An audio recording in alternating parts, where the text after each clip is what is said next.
Still upset with me? The CEO's voice cut through the empty conference room.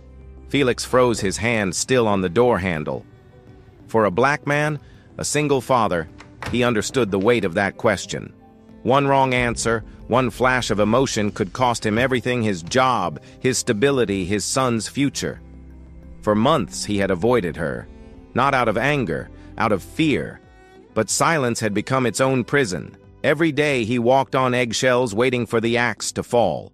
Tonight she was asking directly, did he dare tell the truth? Before we continue, I'd love to know, where are you watching from today? Drop your city or country in the comments. And if you're new here, consider subscribing. Stories like this one come out every week, and I'd hate for you to miss them. Now let's go back to how this all started. Earlier that day, the morning had started like any other. Felix William pulled into the Riverside Elementary parking lot at exactly 7:45, the same time he arrived every single day. Routine was everything. Routine meant control. And for a black single father raising a 7-year-old boy alone, control was the only thing standing between stability and chaos. "Dad, you're squeezing too hard."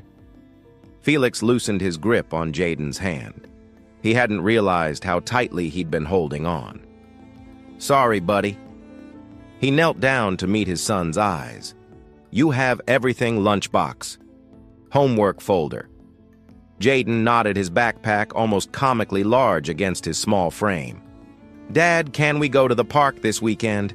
You promised last time, but then you had to work." The words hit Felix somewhere deep. He had promised. And he had broken that promise just like he'd broken the one before it. "This weekend," Felix said. "I swear, Saturday morning first thing." Jaden's face lit up with a smile that made Felix's chest ache. This kid trusted him completely, believed every word he said. And that trust was both the greatest gift and the heaviest weight Felix had ever carried. He watched his son disappear through the school doors, that oversized backpack bouncing with each step. Only when Jaden was safely inside did Felix allow himself to breathe. The drive to work took 22 minutes. Felix used that time the same way he always did, running through his mental checklist. Project deadlines, team assignments, emails that needed responses, and underneath it all, the constant quiet calculation that had become second nature. How do I get through today without making a mistake? 6 years at Meridian Technologies. 6 years of arriving early, staying late, never complaining, never pushing back. 6 years of being the model employee, reliable, efficient, invisible, in all the ways that mattered. It had worked. He'd climbed from junior analyst to project manager. He earned enough to rent a decent apartment in a safe neighborhood to keep Jaden in a good school, to put food on the table every night. It wasn't wealth, but it was stability. And stability was everything. Then 8 months ago, Ella Harper arrived. The new CEO came from outside the company, brought in by the board to restructure and optimize. Those words sounded clean in press releases. In reality, they meant layoffs. They meant fear. They meant everyone looking over their shoulder, wondering if they'd be next. Ella was smart, decisive, the kind of leader who walked into a room and immediately commanded attention. She believed in meritocracy, in results, in cutting through bureaucracy to get things done. On paper, Felix should have admired her. Instead, he learned to fear her. It started 3 months into her tenure during the first wave of layoffs. 15% of the workforce gone in a single week. The official explanation was strategic realignment. But Felix saw what really happened. He saw it because it happened to his friend. Terrence Williams had been at Meridian for 8 years, a project manager like Felix, black like Felix. They'd started around the same time, climbed the ladder together, watched each other's backs in a company where people who looked like them were always outnumbered. Terrence was good at his job. No better than good. He was exceptional. His performance reviews were spotless. His teams consistently delivered ahead of schedule. But Terrence made one mistake. In a leadership meeting, Ella had proposed consolidating 2 departments, a move that would have eliminated redundancies, but also created chaos for the teams involved.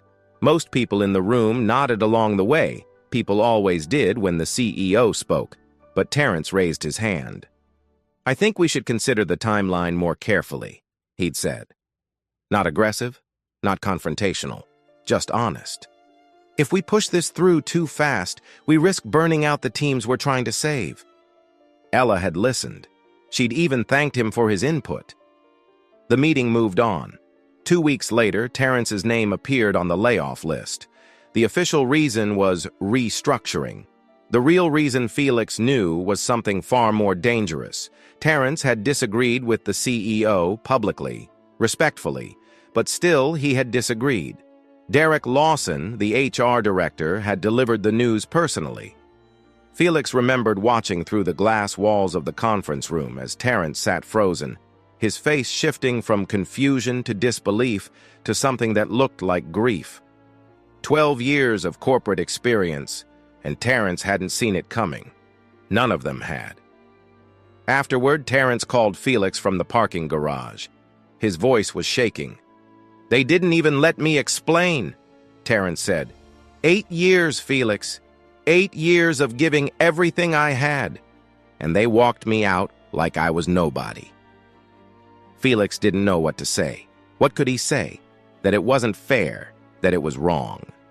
Those words meant nothing against the reality of what had just happened. "I have 2 kids, Terrence continued. "How am I supposed to tell them? How am I supposed to—" His voice broke. Felix stood in the hallway, phone pressed to his ear, and felt something cold settle in his stomach.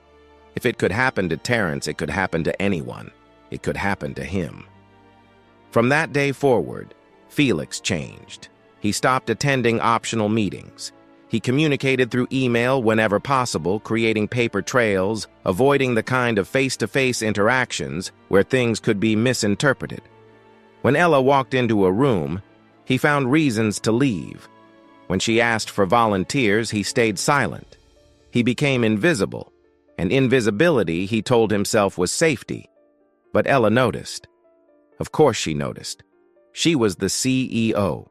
It was her job to notice everything. Over the past few months, Felix had caught her watching him during all-hands meetings. He'd seen the slight furrow in her brow when he declined invitations to leadership discussions. She'd even tried to schedule one-on-ones with him, but he'd always found excuses, conflicts, deadlines, emergencies that existed only in his calendar. He knew it couldn't last forever. He knew that eventually his avoidance would become its own problem. But every time he thought about sitting across from her, about being in that vulnerable position where one wrong word could end everything, he thought about Terrence. He thought about Jaden, and he stayed invisible. Derek Lawson made things worse. The HR director had never liked Felix. Nothing overt, nothing Felix could point to in a complaint, just a persistent coolness that made every interaction feel like a test. Derek was the kind of man who smiled while delivering bad news, who used phrases like cultural fit and team alignment to justify decisions that had nothing to do with performance. Felix had seen Derek watching him too, taking notes, building a file perhaps for when the moment was right. So Felix was careful, always careful. He didn't complain, he didn't push back, he delivered his projects on time and under budget. He was by every measurable metric an excellent employee. But metrics didn't protect Terrence, and they wouldn't protect him either. That evening, the office had emptied early, some kind of executive dinner that Felix hadn't been invited to, not that he wanted to go. He'd stayed late to finish a presentation, telling himself it was dedication, knowing it was really just avoidance. If he worked late enough, he wouldn't have to navigate the social dynamics of leaving at the same time as everyone else. He was packing his laptop when he heard footsteps in the hallway. Ella appeared in the doorway of the conference room. She was still dressed for the dinner-tailored blazer statement earrings, but something in her expression suggested she'd left early on purpose. "Felix." Her voice was calm, direct. "I was hoping to catch you." His heart rate spiked. Every instinct screamed at him to make an excuse to find a way out. But there was no exit. The conference room had only one door, and she was standing in it. "Miss Harper." He kept his voice neutral, professional. I was just finishing up. I have to pick up my son. This won't take long. She stepped inside, letting the door close behind her. The click of the latch sounded unnaturally loud in the empty room. Ella studied him for a moment. Then she asked the question that stopped his breath. Still upset with me? Felix felt the words like a physical blow. Upset. She thought he was upset. She had no idea what was actually going on inside his head. He could lie. He could smile and say everything was fine, that he'd just been busy, that there was no problem at all. It was the safe answer, the smart answer, the answer that every survival instinct in his body was screaming at him to give. But he was so tired of lying, so tired of performing, so tired of the constant, exhausting effort of making himself small enough to be safe. Ella was waiting. The clock on the wall ticked forward. Somewhere across the city, Jaden was waiting too at the after-school program that charged extra fees for late pickups, another expense Felix couldn't afford. He had to say something, the truth or the lie, his future or his fear. Felix opened his mouth to deliver the safe answer. The words were right there, rehearsed 1,000 times in his mind. No, Ms. Harper, everything's fine, just been busy with deadlines. But something stopped him. Maybe it was exhaustion. Maybe it was the weight of 5 months spent looking over his shoulder. Or maybe it was the image of Jaden's face that morning, asking about the park, trusting his father completely. Whatever it was, Felix felt something crack inside him.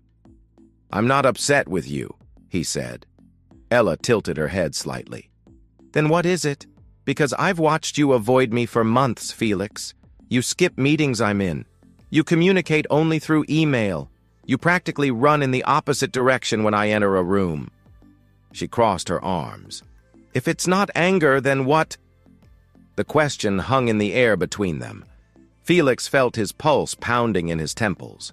Every instinct told him to retreat, to deflect, to protect himself the way he always had.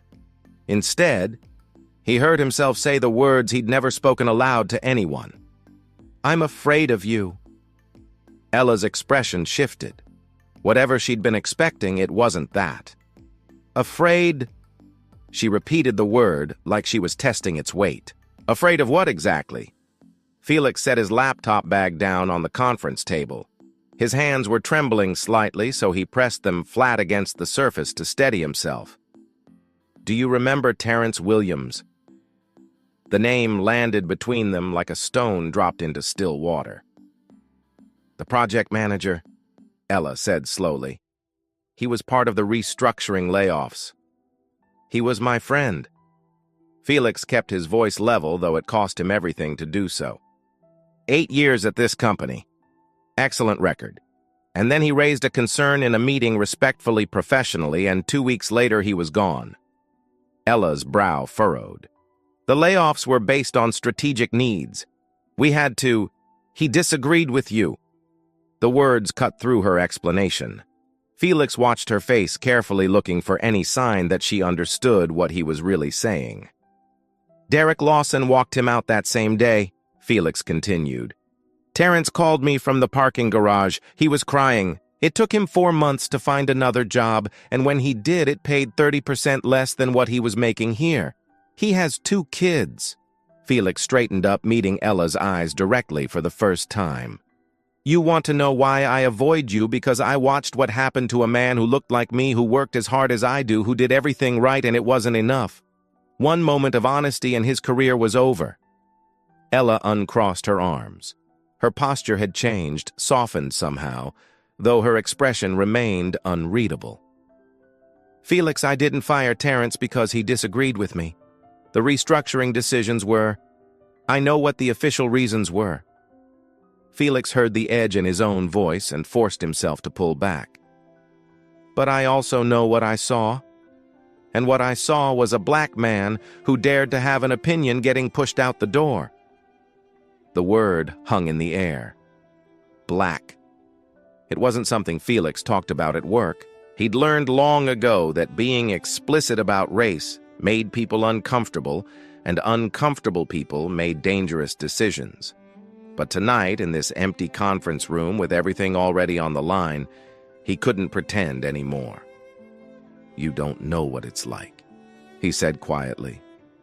"To walk into a room and immediately calculate how many people look like you. To know that you can't afford to be average, you have to be exceptional just to be seen as competent. To understand that every mistake you make will be remembered twice as long and forgiven half as quickly." Felix pulled out his phone and looked at the lock screen, a photo of Jaden at his 6th birthday party, chocolate frosting smeared across his grinning face. "I have a son," he said. "He's 7. His mother left when he was 2. I'm all he has." He looked up at Ella. "If I lose this job, I don't just lose a paycheck. I lose the apartment in the neighborhood with the good school. I lose the stability that keeps Child Protective Services from asking questions. I lose the ground I'm standing on." He slid the phone back into his pocket. "And if my ex-wife's family decides to come back and fight for custody, they'll use everything against me. Every gap in employment, every financial struggle, every sign that I can't provide." Felix felt something release in his chest, the tension he'd been carrying for months, finally given voice. "You asked why I'm afraid of you. That's why. Because you have the power to destroy everything I've built. Not out of malice, not even on purpose. Just one decision, one signature, one moment where someone like Derek Lawson whispers in your ear that I'm not a cultural fit or not aligned with leadership." He let out a breath, and I'd be gone, just like Terrence. The conference room fell silent. Outside the window, the city lights glittered against the darkening sky. Somewhere in the distance, a siren wailed and faded. Ella moved to one of the chairs and sat down slowly. She didn't speak for a long moment, and Felix watched her process what he'd said. He couldn't tell if he'd just saved himself or sealed his fate. Finally, she spoke. "I didn't know." Her voice was quieter than he'd ever heard it. "About Terrence. I mean, I knew the facts. I signed off on the layoff list. But I didn't know. I didn't think about it the way you're describing." She looked up at him. "Derek recommended Terrence's name. He said there were concerns about attitude, about resistance to change. I trusted his judgment." She shook her head slowly. "I should have asked more questions." Felix didn't know what to say. He'd expected defensiveness, justification, maybe even anger. He hadn't expected this. "I built my career believing that if you work hard enough, if you deliver results, the system will be fair to you," Ella said. "That's what I've always told myself. That's what I've told everyone who works for me." She stood up and walked to the window, her reflection ghostly against the glass. "But that's easy to believe when the system was built for people like me." She turned back to face Felix. "I've never had to worry about being seen as angry or threatening for expressing an opinion. I've never had to calculate whether my feedback will be received as professional or aggressive. I've never looked at my child and wondered if keeping my job would mean keeping my family together." Felix felt something shift in the room. Not forgiveness, it was too early for that. But something like recognition.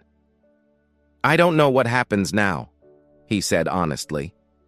"I don't know if telling you this was the right thing to do, or if I just made everything worse. But I couldn't keep pretending anymore. The fear was eating me alive." Ella nodded slowly. "I'm glad you told me, even if it's hard to hear." She moved toward the door, then stopped. "Go pick up your son, Felix. We'll talk more soon." She left without waiting for a response, her heels clicking against the floor until the sound faded into silence. Felix stood alone in the conference room, unsure whether he'd just changed everything or nothing at all. 2 days later, the answer came. Felix arrived at the office Wednesday morning to find the atmosphere subtly different. Conversations stopped when he walked by. Eyes followed him and then slid away. The kind of attention that felt like a warning. By noon, he understood why. The email arrived at 12:17 from Derek Lawson's address with a subject line that made Felix's stomach drop. Performance review meeting, urgent. He read the message 3 times, each word landing like a small stone. Please report to conference room B tomorrow at 10 a.m. for an emergency performance evaluation. This meeting is mandatory. Please come prepared to discuss your recent work performance and engagement with company leadership. Emergency performance evaluation. The phrase was corporate code, and Felix knew exactly what it meant. This wasn't about his work. His projects were on track. His metrics were solid. This was about something else entirely. Someone had talked. Felix thought about the security guard who had been buffing the floors near the conference room Monday night. He thought about the cleaning crew who came through after hours. He thought about the way gossip spread through office buildings like water through cracks in concrete. Derek had heard something. Maybe not the full conversation, but enough. Enough to know that Felix had been alone with the CEO. Enough to sense an opportunity. Felix read the email again. Derek's name was the only one on the sender line. Ella wasn't copied. Neither was anyone else from leadership. This wasn't official company procedure. This was Derek making a move. The rest of the day passed in a blur.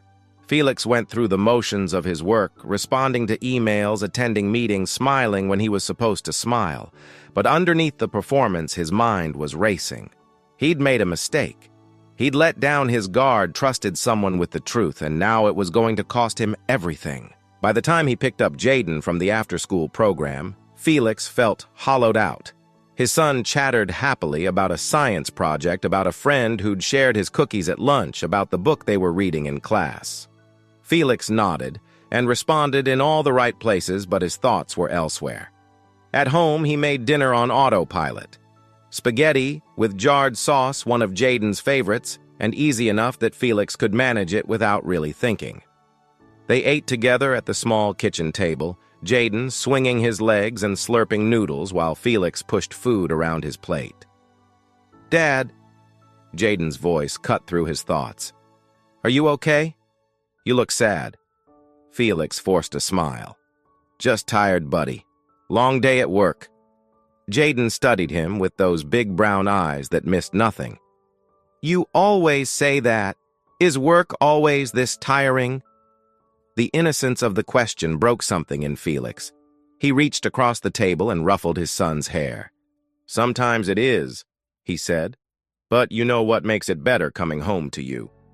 Jaden grinned, showing the gap where his front tooth had fallen out last month. "I make everything better." Felix laughed despite himself. "Yeah, you do." After dinner, he helped Jaden with his bath and read him 2 chapters of a book about a boy wizard, one more than usual, because Felix couldn't bear to leave the warm simplicity of his son's bedroom for the cold anxiety waiting in his own thoughts. When Jaden finally fell asleep, Felix sat in the living room with the lights off. The apartment was quiet except for the hum of the refrigerator and the distant sounds of traffic outside.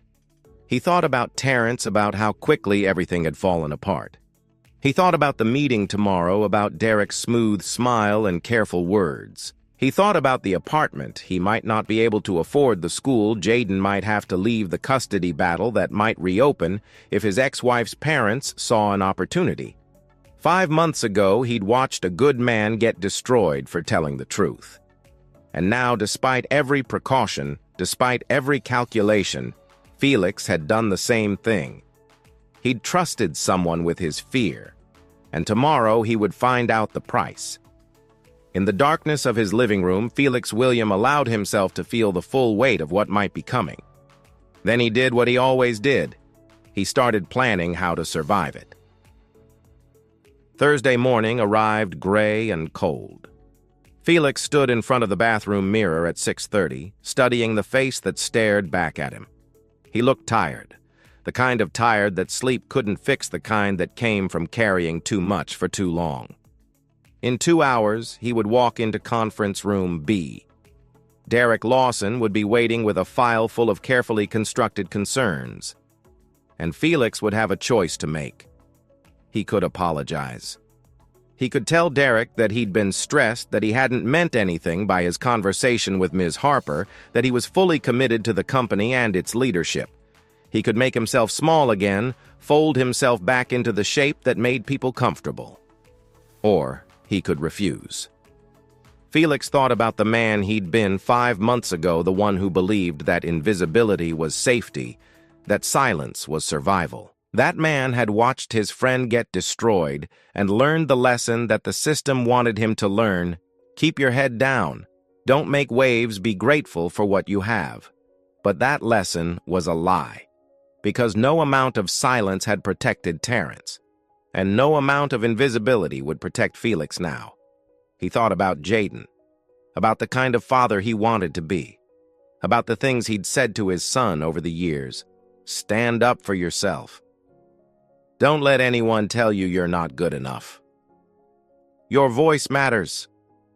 What kind of father said those things, and then cowered when his own moment came? Felix straightened his tie. He looked himself in the eye. I'm not apologizing for telling the truth, he said to his reflection. Whatever happens next, I'm not apologizing for that. Conference Room B was on the 3rd floor away from the main workspace. Private. The kind of room where careers ended quietly. Felix arrived at 9:55. Derek was already there, seated at the head of the table with a manila folder in front of him. His smile was the same as always, professional, pleasant, utterly empty. Felix, thanks for coming. Derek gestured to a chair. Please sit down.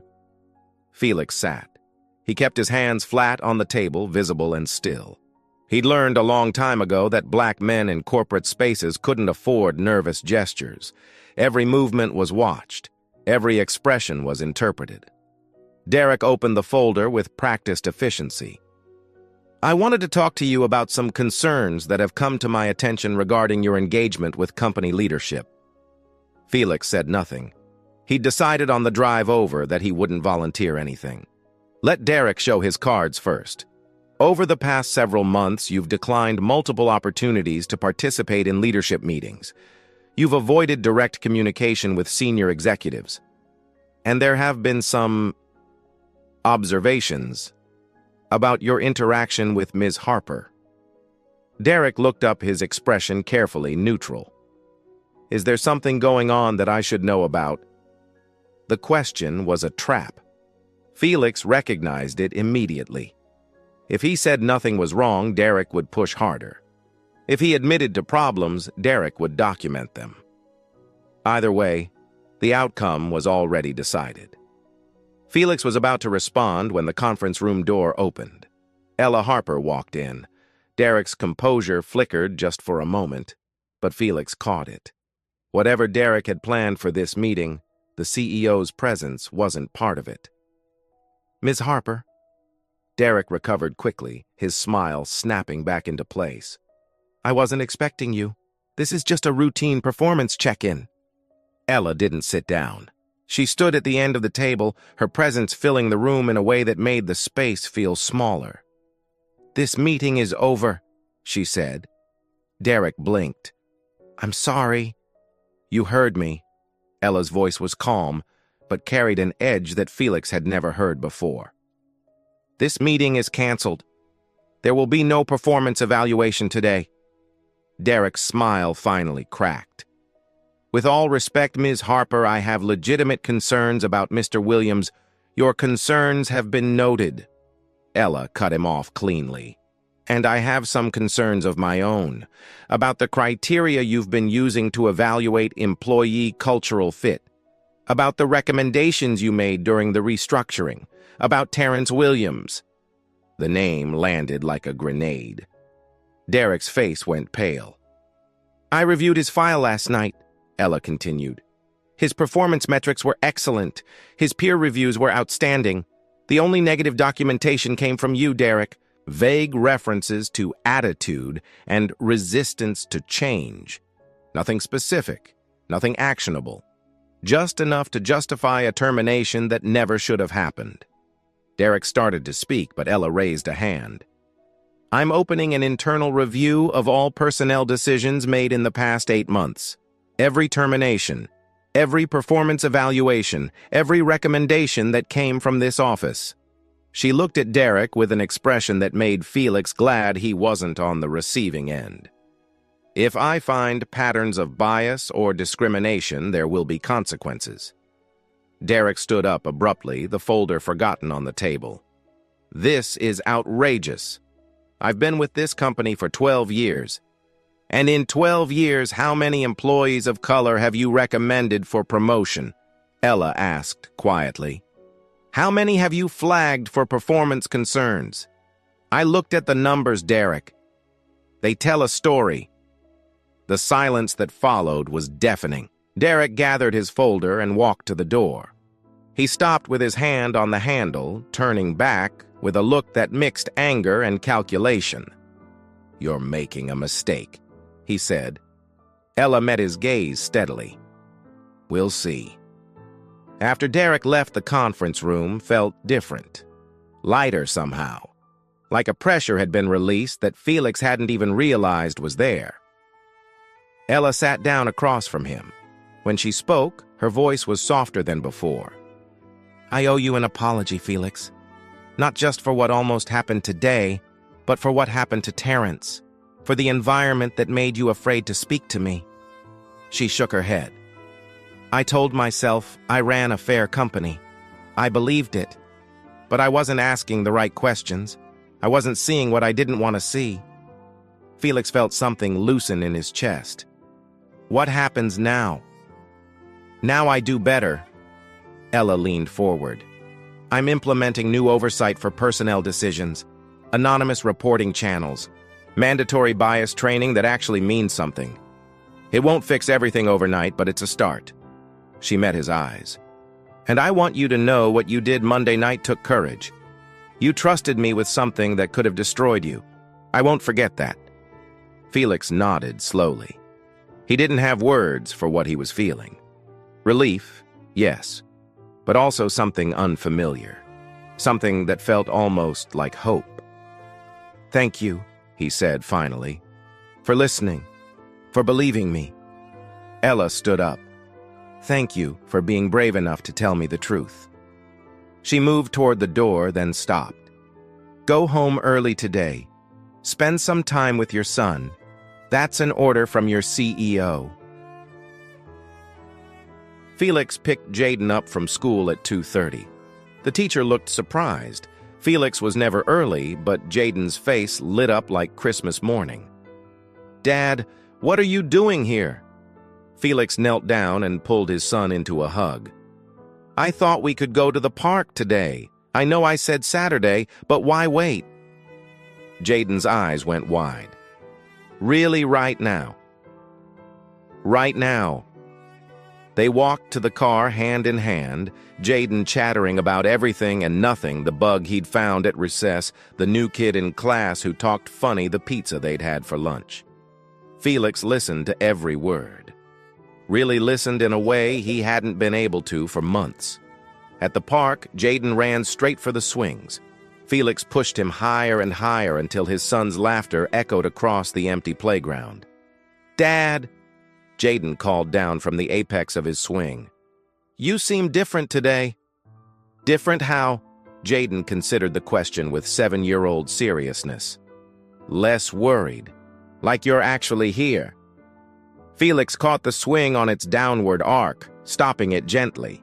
He looked at his son, this small person, who depended on him for everything, who trusted him completely, who deserved a father who wasn't always afraid. I'm here, Felix said. I'm right here. They stayed at the park until the sun started to sink toward the horizon, painting the sky in shades of orange and gold. Walking back to the car, Jaden's hand warm in his, Felix felt something he hadn't felt in a very long time. He still had challenges ahead. He was still a black single father in a world that didn't always see him as fully human. There would be more Dereks, more systems that needed changing, more moments when he'd have to choose between safety and truth. But today, he had learned something important. Speaking up didn't always lead to destruction. Sometimes it led to understanding. And understanding could change everything. Felix buckled Jaden into his car seat and kissed him on the forehead. "I love you, buddy." "Love you too, Dad." Jaden yawned, tired from the afternoon of play. "Can we get ice cream on the way home?" Felix laughed. Yeah, we can get ice cream." As he pulled out of the parking lot, Felix glanced in the rearview mirror at his son, already half asleep in the back seat. The road ahead was still uncertain.